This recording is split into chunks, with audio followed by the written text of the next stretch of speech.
ದೇಶದ ರಾಜಧಾನಿ ದೆಹಲಿಯಲ್ಲಿ ಡೆಲಿವರಿ ಬಾಯ್ಸ್ ಅಟ್ಟಹಾಸ ಮೆರೆದಿದ್ದಾರೆ. ಸಣ್ಣ ವಿಚಾರಕ್ಕೆ ಶುರುವಾದ ಗಲಾಟೆ ಓರ್ವ ಉದ್ಯಮಿಯ ಬರ್ಬರ ಹತ್ಯೆಯಲ್ಲಿ ಅಂತ್ಯವಾಗಿದೆ. ನವದೆಹಲಿಯ ಕನ್ನಾಟ್ ಪ್ಲೇಸ್ನಲ್ಲಿ ಪಾರ್ಟಿಗೆ ಹೋಗಿದ್ದ ಶಿವಂ ಗುಪ್ತಾ ಎಂಬ ಉದ್ಯಮಿಯನ್ನ ಮೂವರು ಡೆಲಿವರಿ ಬಾಯ್ಸ್ ಅಡ್ಡಗಟ್ಟಿ ಮನಬಂದಂತೆ ಥಳಿಸಿದ್ದಾರೆ. ಸಣ್ಣ ಗಲಾಟೆಗೆ ಕೈಯಲ್ಲಿದ್ದ ಹೆಲ್ಮೆಟ್ನಿಂದಲೇ ಉದ್ಯಮಿಯ ತಲೆಗೆ ಹೊಡೆದು ವಿಕೃತಿ ಮೆರೆದಿದ್ದಾರೆ. ದಾಳಿಯಿಂದ ತೀವ್ರವಾಗಿ ಗಾಯಗೊಂಡಿದ್ದ ಶಿವಂ ಆಸ್ಪತ್ರೆಯಲ್ಲಿ 2 ವಾರಗಳಿಗೂ ಹೆಚ್ಚು ಕಾಲ ಸಾವು ಬದುಕಿನ ನಡುವೆ ಹೋರಾಟ ನಡೆಸಿದ್ದರು. ಆದರೆ ಚಿಕಿತ್ಸೆ ಫಲಿಸದೆ ಕೊನೆಗೂ ಉದ್ಯಮಿ ಸಾವನ್ನಪ್ಪಿದ್ದಾರೆ. ಸದ್ಯ ಪ್ರಕರಣ ದಾಖಲಿಸಿಕೊಂಡಿರುವ ಪೊಲೀಸರು ಈಗಾಗಲೇ 2 ಆರೋಪಿಗಳನ್ನ ಅರೆಸ್ಟ್ ಮಾಡಿದ್ದಾರೆ. ತಲೆಮರೆಸಿಕೊಂಡಿರೋ ಮತ್ತೊಬ್ಬ ಕಿರಾತಕನಿಗಾಗಿ ತೀವ್ರ ಹುಡುಕಾಟ ನಡೆದಿದೆ.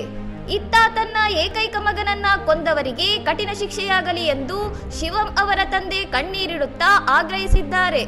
ಕ್ಷುಲ್ಲಕ ಕಾರಣಕ್ಕೆ ನಡೆದ ಈ ಕೊಲೆ ಈಗ ದೆಹಲಿಯನ್ನೇ ಬೆಚ್ಚಿ ಬೀಳಿಸಿದೆ. ಇನ್ನಷ್ಟು ಸುದ್ದಿಗಳಿಗಾಗಿ ನೋಡ್ತಾ ಇರಿ ಸೌರಂ ಟಿವಿ.